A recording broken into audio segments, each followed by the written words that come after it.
Leg6, the drag race from Rio to Boston, leaving Copacabana and the beautiful Rio behind us. It was emotional. It's the first time I and the rest of the crew were really sad to leave the town. And all the swells and the light airs we got in the beginning just trashed our sails. They're just flapping from one side to another, as you can see here. The big mast at 0 is just touching the spreaders, which gave our trimmer and sailmaker Martin Strömberg a lot to think of. Yeah, big waves and slamming against the rig all the time. So that's why we break them all the time. Yeah, it was a big frustration there with fixing the sails 4 times the first 24 hours. But still we managed to keep up with the other boats, even though we didn't make a good start. We were at the end of the pack. But when the wind came, we started to improve and make some gains. But the wind came and it went. And here we are in a close fight with Puma. Just making sail changes all the time. It's all about endurance and fighting hard, because it's a lot of heavy work, changing the sails up and down and dragging them back and forth. Forth when it's light airs, and you want them back when it's heavy air. It was pretty bad. Pretty close to losing the rig there. Lucky it wasn't too much wind at the time, so it could have gone really bad for us. Yeah, one night here we got some problems with the top mast. It actually just came off, the big bang. And it's a big risk, because the rig could actually fall over in the top and just break. But we got a new one up, we had a spare with us, and here we go again with some heavy trade wind sailing. Yeah, we were on starboard tack for almost, I think, 85% of this leg. So it was just keep fighting the squalls. And Magnus Olsson, he got hit by the first wave that we got on this trip, and hit his rib around the framework of the wheel really badly. So he was very unfortunate to not being focused at that moment. And Mason just fixed him up as much as he could, but it's not much you can do with a broken rib. The sailing kept on going. We changed the watch system a bit, took Magnus out, and he was out. I'm celebrating my birthday, working overtime, changing sails. Getting some candy from the wife. Here Eivind has his birthday. That's really something that makes the mood go up a bit. And it's wet and it's windy, and yeah, some sugar is good.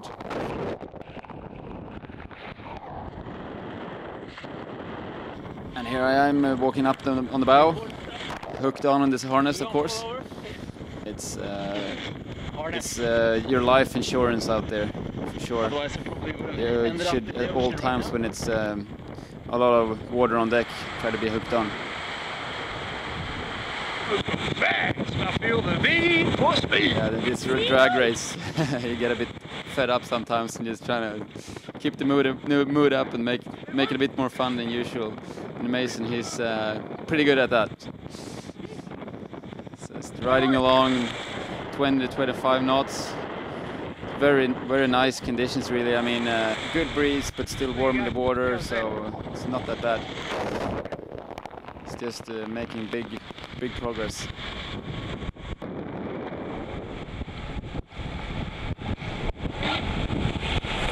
That's what keeps the motor running.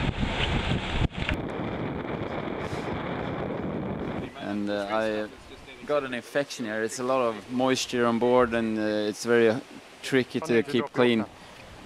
Hopefully not. So I got a big boil, a couple of boils on my legs, and I was lucky to find them early, because if you don't do anything about them, they can get even more infected. They better watch out. Me and Anders, we are coming.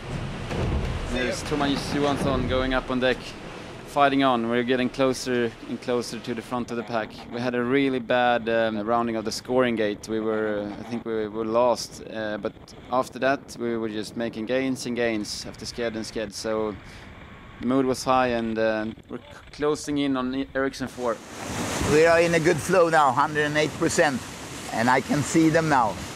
I can see them, and they have to watch their tail, and they think probably we are so annoying. They don't see us, but we're gonna stick to them forever and then pass them.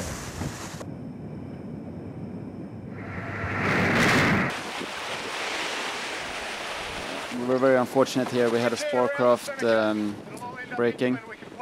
So our big spinnaker, the A4, just went down in the water and we ran over it. So it broke. We just ripped it in several places and there was not any chance that we could repair it. And here we are, it's the last 48 hours. We got headed and going up, wind slamming, big winds, and we had a really tough night in front of us. It's going to be heavy airs and a lot of water on deck. And Mason here, he is struggling with lack of energy and holding back. 4 hours and 40 knots come out of nowhere. We were sort of expecting a bit of a breeze build, but not as much as we had, so it's been all on. We managed to get out of that situation as well, and we're still gaining on E4, and here we are very close to them. Unfortunately, we had a big problem with breaking this big Janaker, because here we got lifted and the breeze picked up a bit. It was very fluky, but still we wanted the big sail up. Ericsson 4 hoisted it and we couldn't, so we had to go higher and couldn't really keep up with them. Here we got visited by small birds, so it was not only whales out there. We had to go around this big area of whales, but there was also some birds. And light airs, still light airs. Just trying to deal with these fluky conditions. On one side you had some breeze and on the other it stopped, and closer and closer to Boston. There's a lot of fishers out there in the Sunday. And here we are coming into Boston. You could see the town at the horizon, and we thought we were gaining on the Ericsson 4, we were. Very frustrating moments, and we were optimistic about catching E4 there, but instead of that we got Telefonica Blue coming up from behind. So we really had to fight to keep them behind us. They were making big gains there for a while. A lot of nervosity on deck. And here we tried to just make the boat go fast, staying in the front of the boat, keeping the weight in front. And at the end, Ericsson 4 managed to keep us behind them, coming in first. And we managed to keep Telefonica Blue behind, so we were really happy about that. Giving the congrats to Ericsson 4, good work for those guys, for sure, they did a good work. We were really happy with coming in a second. So we're looking forward to a good stopover in Boston here and just relax a bit before the struggle continues to Ireland. Yeah, with a hat, we got a hat, but we got the second place, and that's unbelievable. It's so good. We are so happy for second place. Second. Yeah.